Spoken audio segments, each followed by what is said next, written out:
Imagine a game where your goal isn't to save the world, defeat a final boss, or become a hero.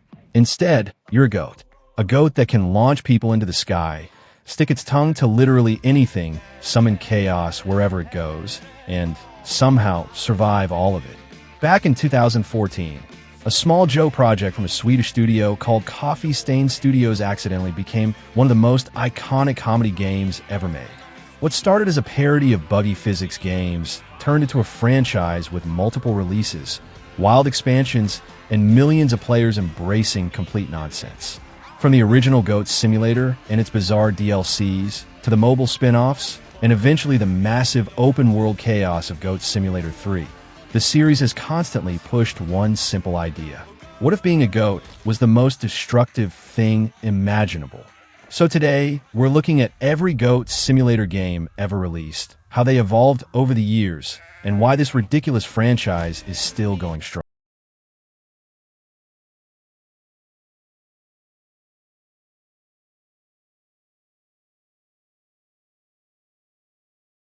Everything started in 2014 when Coffee Stain Studios released Goat Simulator.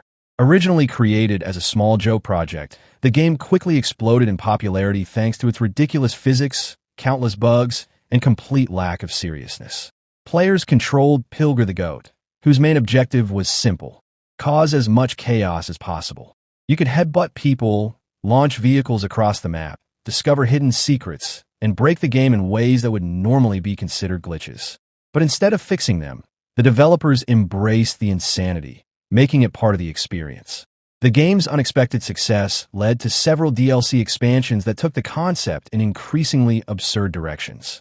One expansion turned Goat Simulator into a parody MMO filled with quests and fantasy elements. Another dropped players into a zombie apocalypse, while others introduced criminal heists and even space exploration with laser weapons and alien worlds. By the end of its lifespan, Goat Simulator had evolved far beyond a simple physics sandbox. It had become a collection of completely different game genres connected by one thing: a very destructive goat. And while the original game was still attracting players on PC and consoles, the franchise was about to expand onto mobile devices. Following the success of the original game, Goat Simulator made its way to mobile devices in late 2014. At first, it was essentially a portable version of the original experience, allowing players to cause chaos on the go. Surprisingly, the game translated quite well to touchscreen controls, and many of the features from the PC version were carried over. But mobile eventually became more than just a port. Over the years, Coffee Stain released several mobile-exclusive spin-offs that experimented with completely different genres. There was Goat Simulator Payday, Goat Simulator Goat Z, and even games like Goat Simulator Waste of Space. However, the strangest spin-offs were titles such as Goat Simulator MMO Simulator and Goat Simulator Pocket Edition, which continued the series' tradition of parodying other popular game genres. Perhaps the most unusual mobile release was Goat Simulator. Goat Bucks, just kidding, that one doesn't actually exist. And honestly, with this franchise, it wouldn't even sound out of place. The mobile games helped keep the series alive for years after the original release, giving players new ways to experience Goat Simulator's trademark chaos. But eventually, fans started wondering if a true sequel would ever arrive.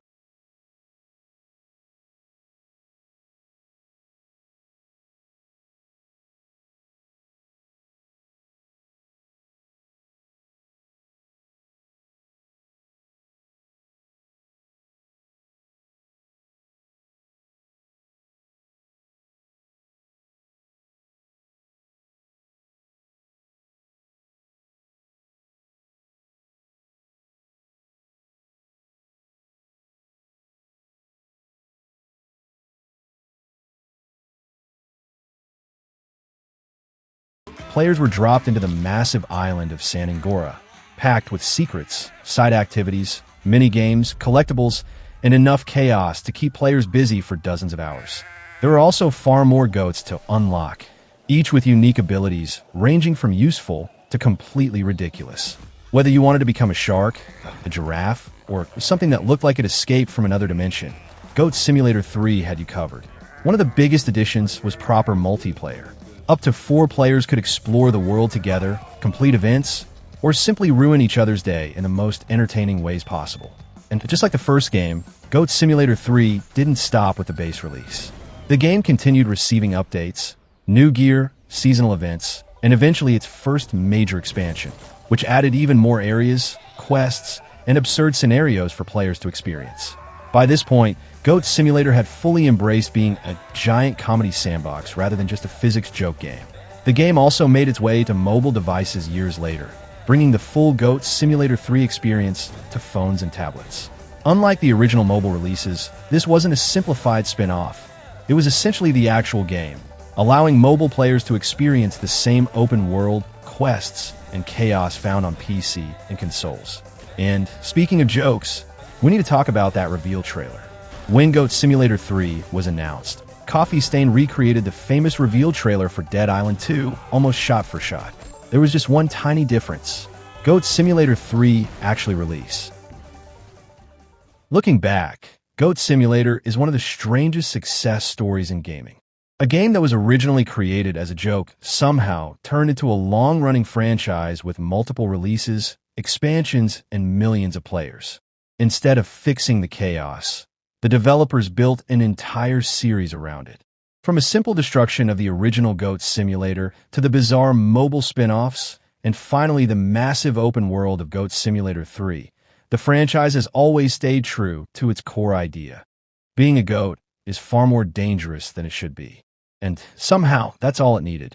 While most games try to make players feel like heroes, Goat Simulator lets you be an unstoppable menace to society.